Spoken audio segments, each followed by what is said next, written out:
Welcome to the WRAL Daily Download. I'm Jack Hagel. North Carolina is spending $500 million on a new investment group. It's called NCInnovation, and it's designed to help the state capitalize on discoveries in the state's universities. Republican lawmakers dreamed up the idea, but now it's drawing scrutiny from one of the state's most powerful Republicans.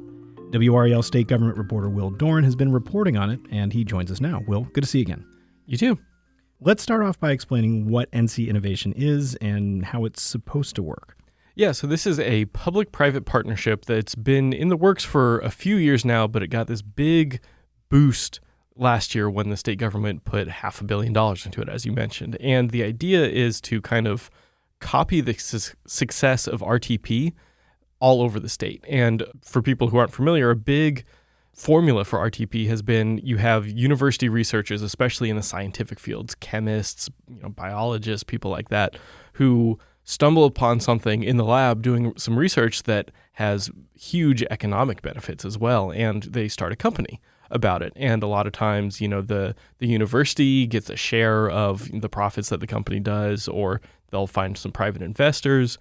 But there are concerns that there are a lot of projects that end up in what some advocates call the valley of death, which is where you have this great idea and it has a lot of potential, but it's just not quite to the level where it can get private investors. The cutthroat world of venture capital just isn't quite ready to put some money into it. And so the idea is that this is where NCInnovation is going to come in.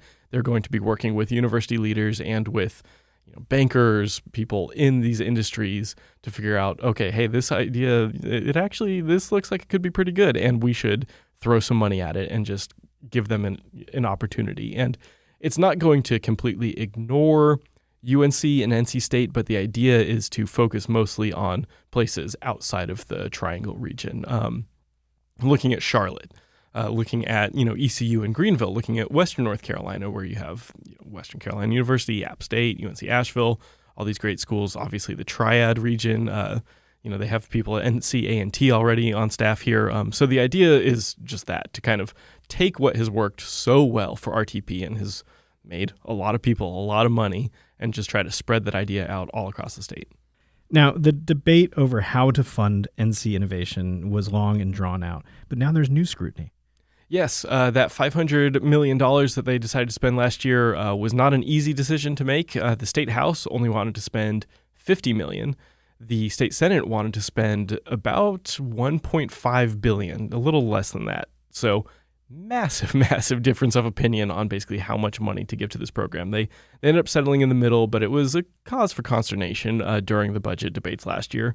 And now we've got this new issue that is being raised by Art Pope, who is a very powerful Republican businessman here in North Carolina, former state lawmaker, just for years has kind of been a kingpin in GOP politics. He's on the board of this group. He was appointed there by House Speaker Tim Moore, who, as we noted, wanted to spend a whole lot less money on this than actually got spent. And he is saying that the state needs to come in and audit NCInnovation. He's saying that it is not in compliance with accounting principles. It should never have been able to receive the money that it has received, and that there needs to be some serious scrutiny of its bookkeeping. Now, is the state auditor saying anything? They are not. I have reached out to ask for comment because we did obtain a letter that Mr. Pope sent to the state auditor, Jessica Holmes, asking for this audit. Should note that while Pope is a Republican, Holmes is a Democrat. Her office declined to comment, as is typical with any sort of ongoing or even potential audit. We don't know if they are looking into this or not. They won't even say that much. And I should note, when we reached out to Art Pope, he also declined to comment for this story. Well, let's take a quick break. When we come back, we'll hear about how NCInnovation leaders are responding to these allegations. Stick around.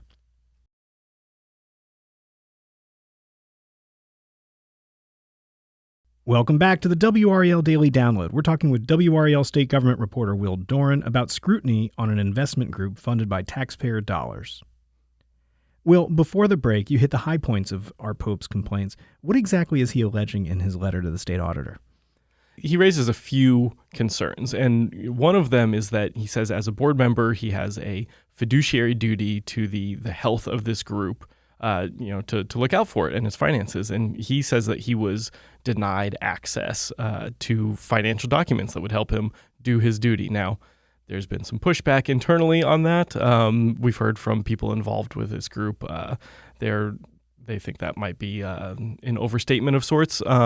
But he also makes some very specific financial allegations as well. He says that there were instances of the group getting multi-year pledges from donors, saying, okay, we'll give you $100,000 this year, $100,000 next year, et cetera, things like that.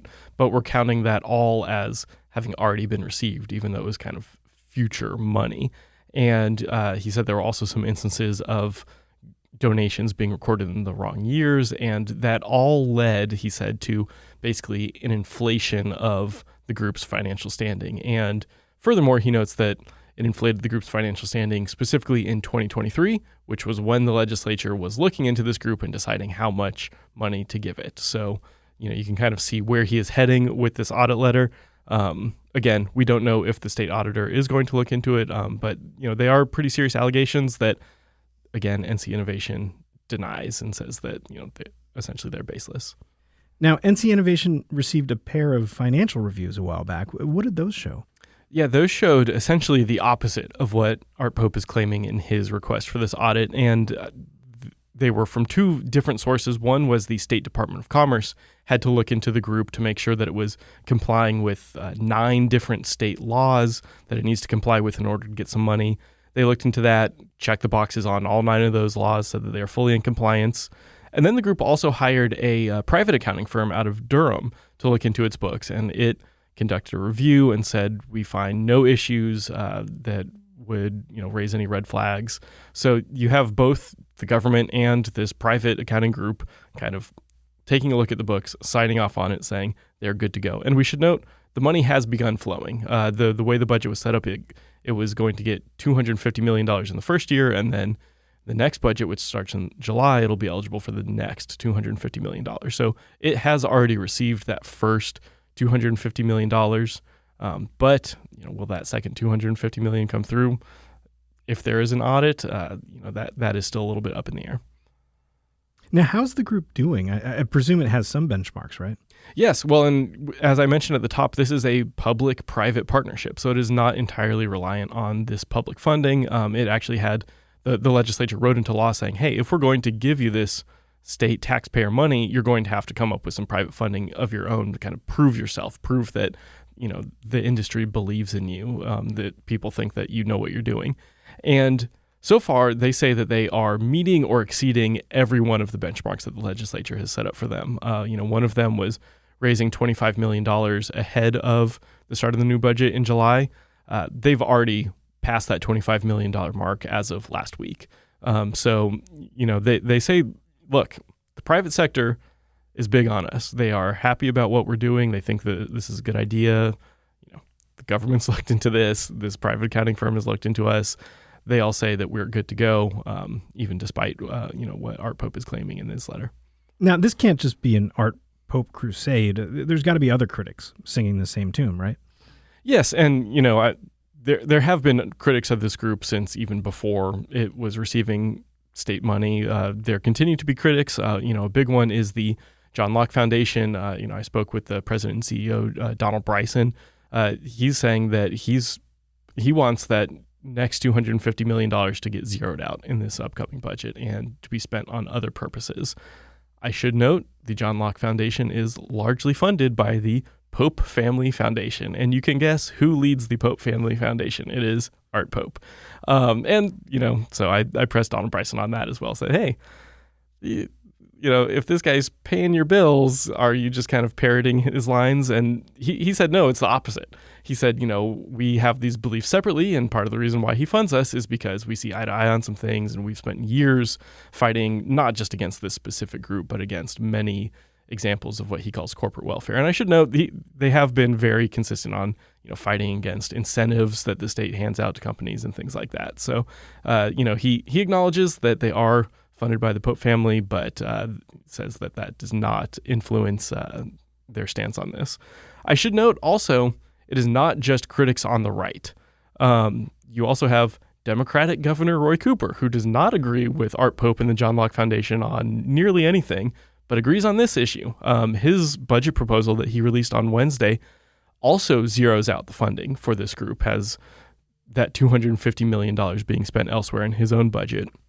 I spoke with Cooper spokesman Ford Porter about this.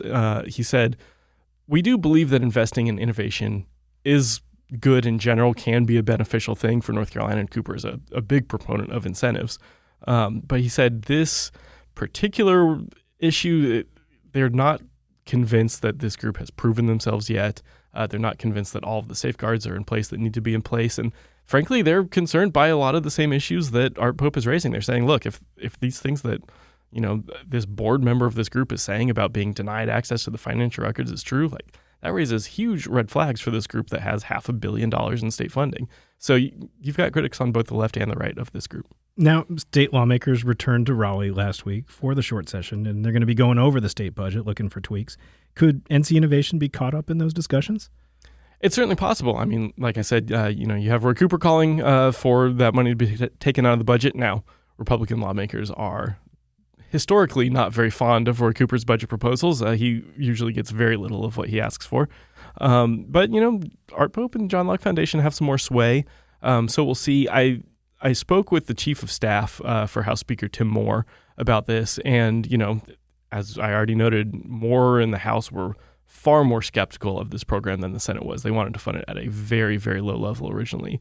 But, what Moore's chief of staff, Neil Inman, told me was he is supportive of the deal that they eventually came to, this $500 million with extra safeguards, with having board members that Moore gets to a point, like Art Pope, that he's put on the board. They are happy with that solution. So I think the group is probably safe, but you never know what could happen in a legislative session, and we'll have to see what happens. But I think next month they're going to start giving out their first round of grants.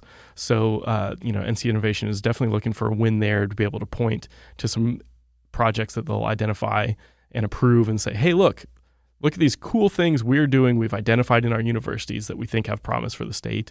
And they're going to be able to do that right as lawmakers are talking about the budget. And I think that will probably help them if they're able to find some good grants to fund. Well, I know that you'll be keeping tabs on it, and it sounds like a lot of other people will too. Thanks, Will. Thank you. That's WRAL state government reporter Will Doran. For his in-depth article on NCInnovation, visit the NC Capital section of WRAL.com. I'm Jack Hagel. Thanks for joining us, and thanks for listening to the WRAL Daily Download and for making us part of your morning routine. Another great way to get WRAL news is the Morning Briefing newsletter. It's a daily email with Triangle news, events, and headlines to help you get ready for the day. Sign up at WRAL.com/newsletter.